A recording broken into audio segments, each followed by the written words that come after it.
Continuarem avui i demà amb una situació marcada pel sol, per un ambient agradable, temperatures primaverals a les hores centrals del dia, més fresques a primeres hores, però sobretot amb la vista posada en el canvi de temps que ve el cap de setmana, i és que se'ns acosta una borrasca que molt probablement acabe configurant una situació de pluges generals a les nostres terres. Podem veure l'evolució a partir del cap de setmana amb aquesta pertorbació que descendix a la península Ibèrica, que va situada a la zona del Golf de Cadis i que de fet ens dona una situació de vent allevantat per als pròxims dies, a partir especialment de diumenge i dilluns, on la situació de pluges generals sembla, de moment, i si no canvien les previsions, prou garantida. De fet, en la previsió de probabilitat de pluja podem veure en color roig i taronja que a dissabte ja tindrem nuvolositat abundant i, de fet, hi ha les primeres precipitacions en el que és la meitat nord del territori. Segons acabes en la posició d'eixa borrasca en superfície, també quedarà més determinat quina és la zona més afectada per les probables pluges, però a dia d'avui, si no canvien massa les previsions, sí que sembla que a partir de diumenge i dilluns tindrem possibilitat de precipitacions generalitzades que localment podrien ser fortes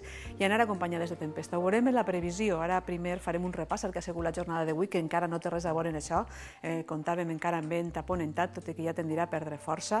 La eixida i la posta del sol ha sigut espectacular, amb aquests colors rogencs característics del ponent. Podem veure en les imatges de cullera que ens envia José Luis Cazallas les pinzellades rogenques dels núvols il·luminats per este sol en la situació de ponent, i en la seqüència d'imatges del Meteosat amb aquestes nuvolades, pinzellades de núvols que ens han travessat, que sobretot han afectat la meitat nord del territori, però que també han sigut presents en altres zones. Pendents de les borrasques que estan descendint en latitud a la zona de l'Atlàntic, els núvols que envien a la zona del nord peninsular i sobretot d'aquesta situació inestabilització progressiva que ens espera a partir del cap de setmana, especialment diumenge i dilluns. Repassem les temperatures. Les mínimes de la nit no han patit grans canvis. Hem tingut uns valors que cap a les comarques del nord han quedat al voltant dels 4 graus en el cas de l'Observatori de Sant Joan de Penyagolosa, a Vistabella del Maestrat.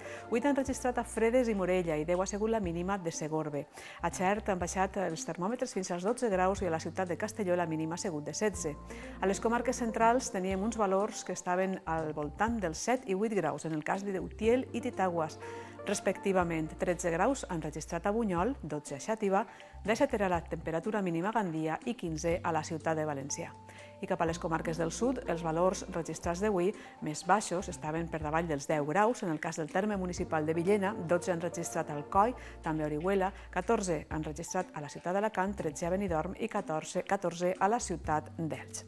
Al mapa isobàric previst per a demà al migdia encara no contem en massa novetats, i de fet demà és un dia estable, però hem d'estar pendents d'eixa borrasca que descendeix en latitud, que s'acosta a la zona de Galícia, on ja començarà a estar la situació més inestable, i sobretot en el que passarà els dies següents. Ja veiem al principi d'aquest espai d'informació meteorològica el descens en superfície d'eixa borrasca. Ara veurem el que passa en les capes mitjanes, clau per a que s'acabi desencadenant una situació de pluja. Aquesta és la temperatura més freda que va acostant-se, aquest embossament d'aire fred a la península Ibèrica, com veuen sobretot dissabte i diumenge, que és quan la tindrem més a prop, en superfície una entrada de vent allevantat que produirà una situació d'inestabilitat pròpia de la tardor que molt probablement, i si no canvien aquestes previsions, que cal seguir dia a dia perquè les actualitzacions varien molt, es donarà, com deia, una situació de pluges generals, especialment diumenge i dilluns. Això és el que hem volgut reflectir en el mapa de símbols. Avui encara no té res a veure amb això la situació, totalment al contrari, continuem amb vent aponentat, un ambient càlid, especialment a la façana litoral, pinzellades de núvols alts sense transcendència.